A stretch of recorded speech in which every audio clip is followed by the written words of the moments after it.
Baik, Assalamualaikum warahmatullahi wabarakatuh.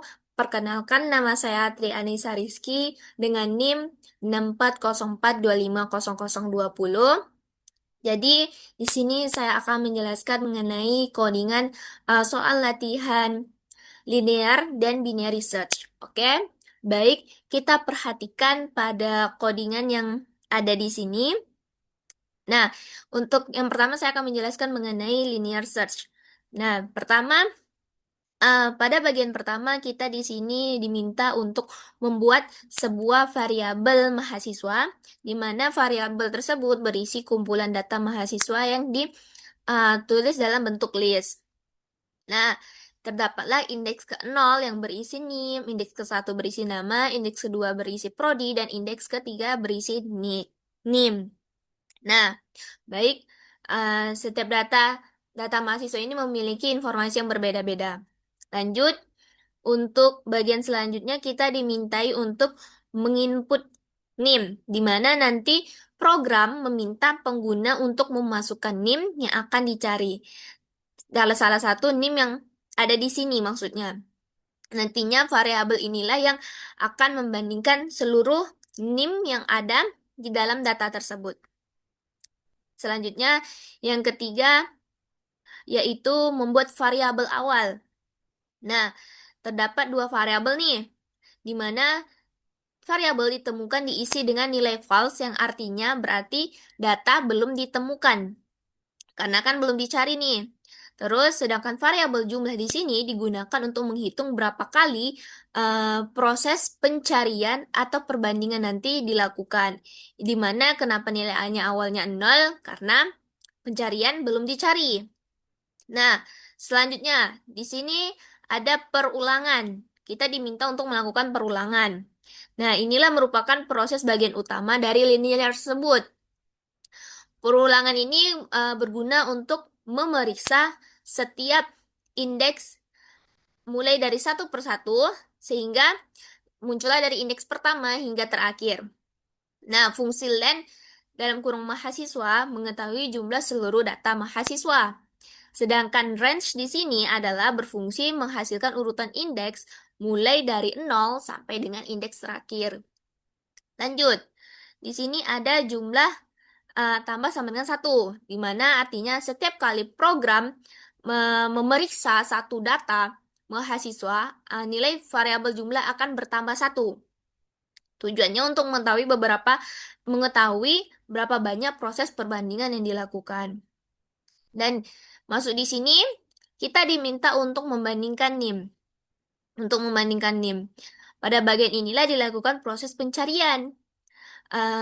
Jika kedua nilai sama, berarti data mahasiswa berhasil ditemukan. Dan yang di sini, kita diminta untuk menampilkan data mahasiswa.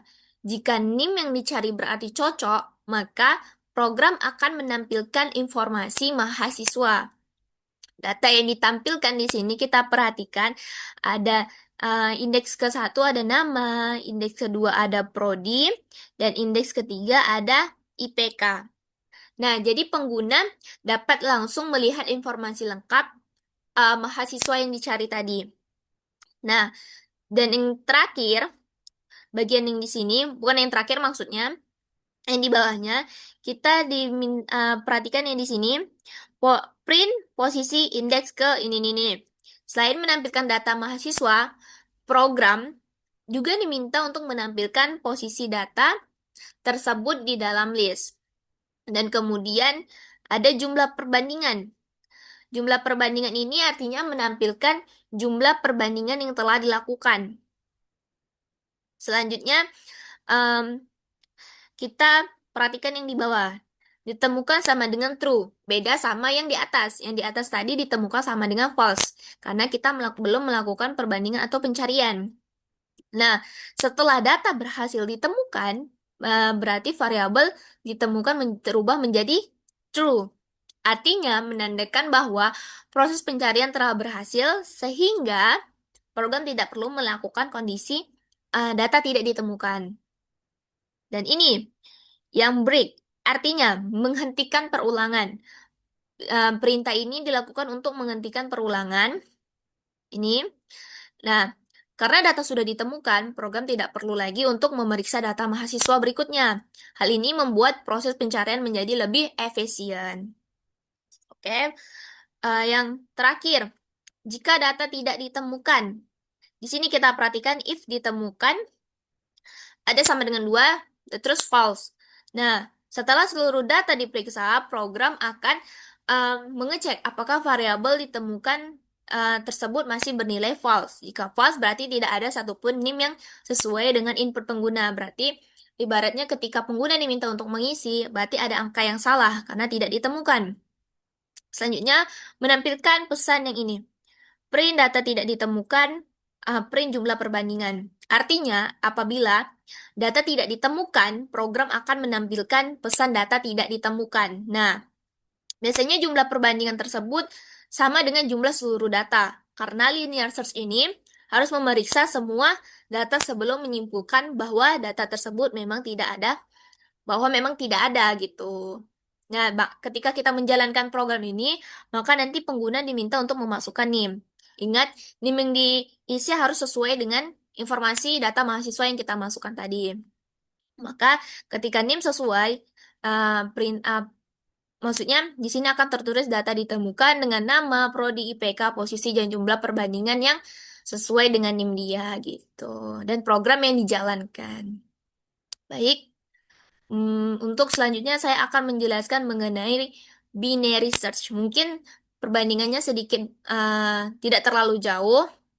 Dan yang pertama kita juga dimintai untuk mengisi mahasiswa tadi, data mahasiswa tadi yang berisi dengan kumpulan data mahasiswa yang indeks ke-0 berisi NIM, indeks pertama berisi nama, indeks kedua berisi prodi, dan indeks terakhir atau indeks ketiga kita dimintai untuk mengisi IPK-nya.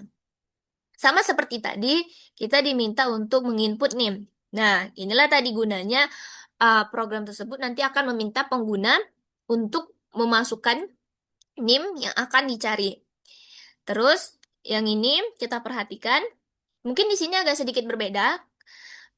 Kenapa di sini juga berbeda dengan linear search tadi, yang dimana yang memeriksa semua data satu per satu, sedangkan di sini hanya bekerja ibaratnya menunjukkan variabel awalnya itu indeks pertama dari data sehingga nilainya 0.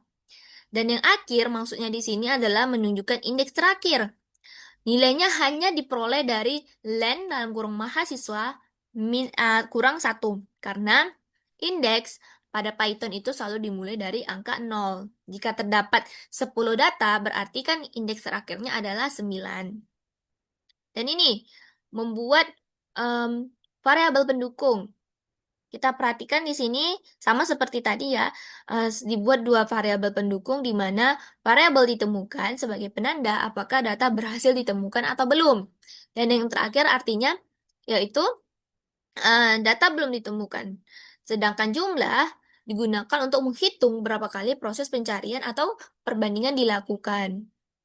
Yang kelima, melakukan perulangan pada binary. Nah, kita perhatikan di sini di mana proses pencarian dilakukan untuk menggunakan perulangan yaitu while, di mana kita ketahui perulangan akan terus berjalan selama nilai awal masih kecil atau sama dengan nilai akhirnya.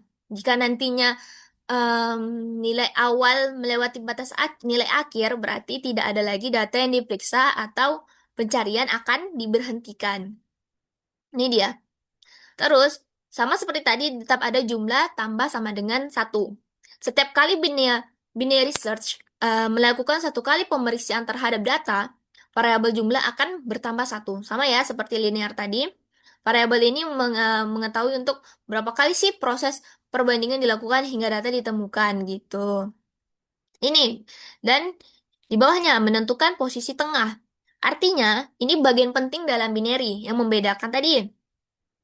Program mencari proses data tengah sehingga ibaratnya awal tambah akhir dibagi 2 gitu.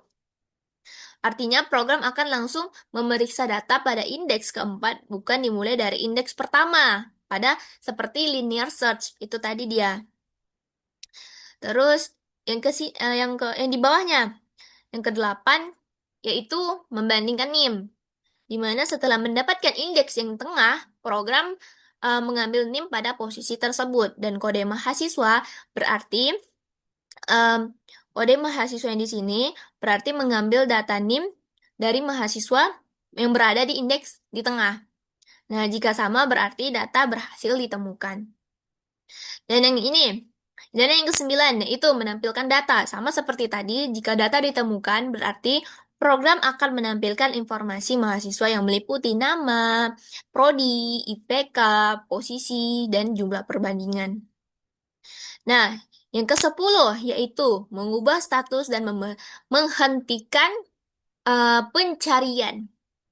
Nah, sama seperti tadi, setelah data ditemukan, maka variabel ditemukan menjadi true. Ketika belum dicari, maka variabel akan false sebagai tanda bahwa berhasil dicari, dan break digunakan untuk menghentikan perulangan karena data yang dicari sudah ditemukan.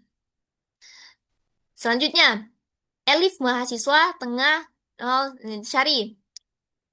Artinya jika NIM pada posisi tengah lebih kecil daripada NIM yang dicari, berarti data yang dicari pasti berada di sebelah kanan. Karena data sudah terurut, seluruh data tidak di sebelah kiri tidak perlu lagi diperiksa. Oleh karena itu, nilai awal dipindahkan menjadi tengah tambah 1, sehingga pencarian hanya dilakukan pada bagian kanan saja.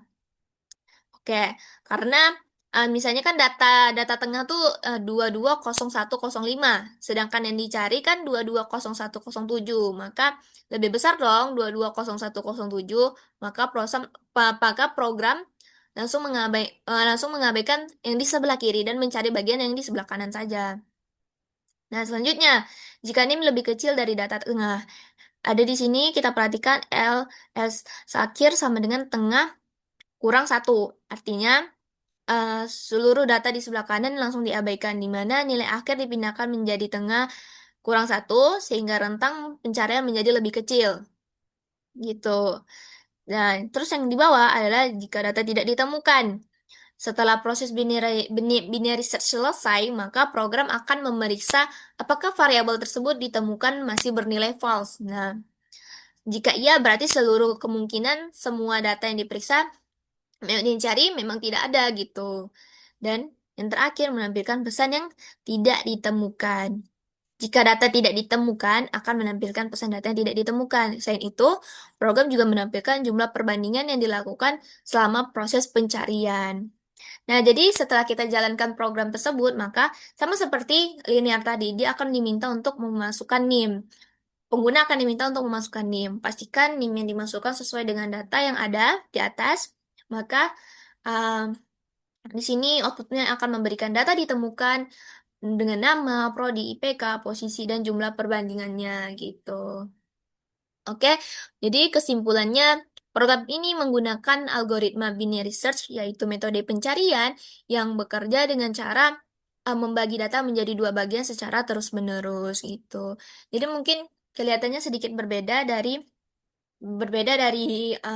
linear dan binary. Kalau linear tadi kan dia tidak membagi datanya menjadi dua, sedangkan binary membagi datanya menjadi lebih dua. Mungkin perbedaan simpelnya seperti itu. Baik, mungkin sini saja penjelasan dari saya. Mohon maaf apabila ada kekurangan dan kesalahan. Wassalamualaikum warahmatullahi wabarakatuh.